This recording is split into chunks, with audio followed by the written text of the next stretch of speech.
Students, as you remember from the last video, I am Saad from 4th grade. I'm going to discuss the Kuiper and asteroid belt today. This video is for Oxford House for 3rd and 4th graders. Hope you will enjoy and learn about it, so let's start. Here, this is a picture of our solar system. This is the asteroid belt. This is the Kuiper belt. All the white oval shaped lines are the orbits of asteroids inside Jupiter's orbit. The thick white circle is the asteroid belt. That has lots of irregular shaped rocks. This is the thick white circle.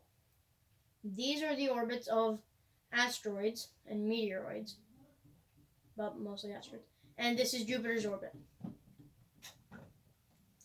Here is another picture of the Kuiper belt. This is the Kuiper belt. It is the outermost region in our solar system.